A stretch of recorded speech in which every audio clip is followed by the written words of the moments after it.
전기자동차, 우주선 등 미래산업의 선두주자이자 전재산 약 254조 원의 세계 1위 부자 일론 머스크. 누군가에게는 괴짜이자 관종, 문제적 기업가로 거론되기도 합니다. 극과 극의 평가가 공존하지만 그가 이 시대 최고의 혁신가임에는 이견이 없습니다. 그는 어떻게 혁신의 아이콘이 됐을까요? 1. 천재자폐소년, 우주를 꿈꾸다. 머스크의 어머니는 머스크를 일찍 어린이집에 보냅니다. 아이가 엄청나게 똑똑해서 엄마 말고도 대화를 나눌 누군가가 필요하다고 생각했기 때문이죠. 하지만 1년이 지나도 머스크에게는 친구가 생기지 않았습니다. 심지어 어린이집 원장은 머스크의 지능이 다른 아이들에 비해 뒤떨어지는 것 같다고 말했습니다. 사실 머스크는 자폐 스펙트럼 장애 중 한 형태인 아스퍼거 증후군을 앓고 있었습니다. 사회성이나 공감 능력이 현저하게 부족한 편이었죠. 친구를 사귀는 방법을 몰랐던 머스크는 학교에 다니기 시작하면서 더 외롭고 우울해졌습니다. 친구들은 걸핏하면 그를 때리고 괴롭혔습니다. 머스크의 유일한 안식처는 독서였습니다. 학교에 갔다 오면 하루 9시간 이상 과학책과 공상과학 소설을 읽었습니다. 그러면서 언젠가 꼭 화성에 가겠다는 꿈을 꾸었습니다. 그의 인생이 전환점을 맞이한 건 처음으로 컴퓨터를 본 순간입니다.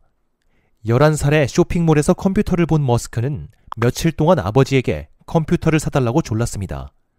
아버지가 컴퓨터를 사주지 않자 아르바이트를 해서 돈을 모아 컴퓨터를 샀습니다. 독학으로 코딩하는 법을 깨우치더니 비디오 게임을 만들었습니다. 직접 만든 게임을 잡지사에 $500를 받고 팔았습니다. 그때 그의 나이 겨우 13살이었습니다.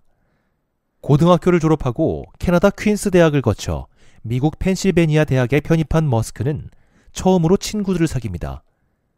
컴퓨터 광들과 유대감을 형성하며 물리학, 철학, 우주에 대해 자유롭게 토론했습니다. 물리학과 경영학을 전공한 머스크는 세상에 가장 큰 영향력을 미칠 수 있는 일이 무엇인지 고민했습니다. 마침내 그가 내린 결론은 3가지였습니다. 바로 인터넷, 우주여행, 지속가능한 에너지였습니다. 2. 20대에 250억 원을 손에 거머쥐다. 대학을 졸업한 머스크는 월스트리트의 높은 보수의 일자리를 거절하고 실리콘밸리로 갑니다. 인터넷에 기회가 있다고 생각했기 때문입니다. 동생과 집투라는 회사를 차리고 소프트웨어 개발을 시작했습니다. 전화번호를 입력하면 지도로 길을 안내해주는 인터넷 서비스였습니다. 1년 만에 개발을 마친 집투 서비스는 성공적이었습니다. 140개 신문사가 연간 1,000만 원 이상을 지불하고 집투 서비스를 이용했습니다. 창업 4년 만에 집투를 매각한 머스크는 27살에 약 250억 원을 손에 쥐게 됩니다. 백만장자가 된 20대로 이름을 알리며 CNN에 출연한 그는 이렇게 말했습니다. 상금을 전부 새로운 사업에 투자할 생각입니다. 백만장자로 여유롭게 살 수도 있었지만 머스크는 첫 사업에서 번 돈의 반 이상을 투자해 원스텝 온라인 은행 X.com을 설립했습니다. 캐나다 여행 중 여행자 수표를 현금으로 바꾸는데 몇 주가 걸리는 경험을 하면서 은행 시스템에 혁신이 필요하다는 생각을 했기 때문입니다. 그는 인터넷으로 뱅킹과 디지털 구매, 신용카드, 예금, 대출 등 모든 금융 서비스를 이용할 수 있는 획기적인 은행 서비스를 개발했습니다. 특히 X.com의 전자결제 시스템은 이베이 같은 경매 사이트에서 큰 인기를 끌었습니다. 낯선 사람에게 구매 대금을 쉽게 지불할 수 있었기 때문이죠. 이후 X.com은 페이팔이라는 브랜드가 되었고 2002년 이베이에 인수되었습니다. 30대 초반이었던 머스크의 투자 회수액은 약 3,280억 원이었습니다. 3. 화성에 인류를 보낼 계획을 세우다.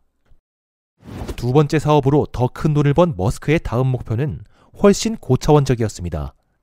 머스크는 인류를 화성에 보낼 계획이라고 발표했습니다. 다른 행성으로의 여행이 인류의 역사에서 중대한 진전 중 하나가 될 것이라고 믿었기 때문입니다. 머스크는 중고 로켓을 구매하기 위해 러시아에 갑니다. 하지만 러시아인들이 천문학적인 비용을 요구하자 화가 난 머스크는 직접 로켓을 제작하기로 마음먹습니다. 그는 곧바로 우주선 개발업체 스페이스X를 설립했습니다. 머스크는 당연하게 받아들이던 모든 사항에 의문을 제기하며 로켓의 생산비를 낮추는 데 집중했습니다. 무리한 일정을 제시하며 엔지니어들을 압박하기도 했습니다. 덕분에 스페이스X는 초기 로켓 테스트 기간을 몇 달이나 앞당길 수 있었습니다. 마침내 스페이스X는 로켓 구성품의 70%를 자체 제작하게 되었고 역사상 가장 저렴한 비용으로 로켓을 개발할 수 있는 회사가 되었습니다. 한편 대학 때부터 지속 가능한 에너지에 관심을 갖고 있었던 머스크는 전기 자동차를 개발할 때가 됐다고 판단했습니다. 기술은 있지만 자금이 부족했던 전기 자동차 회사 테슬라 모터스에 70억 원을 투자했고 최대 주주가 되면서 본격적으로 전기 자동차 개발에 뛰어들었습니다. 머스크는 테슬라를 단순한 자동차 회사가 아니라 에너지 혁신 기업이라고 정의했습니다. 훗날 테슬라의 주식은 30배 이상 오르며 미래 산업을 선도하는 대표 기업이 됐습니다. 머스크의 도전은 아직 끝나지 않았습니다. 그를 괴짜라고 부르는 사람들에게 머스크는 이렇게 말합니다.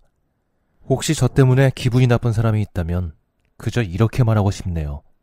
저는 전기차를 재창조했고 지금은 사람들을 로켓에 태워 화성으로 보내려 하고 있습니다.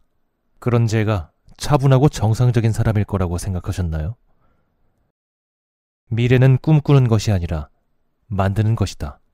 상상을 모두 현실로 만드는 이 시대 최고의 혁신가 일론 머스크. 이 콘텐츠가 도움이 되었다면 구독과 좋아요를 눌러주세요.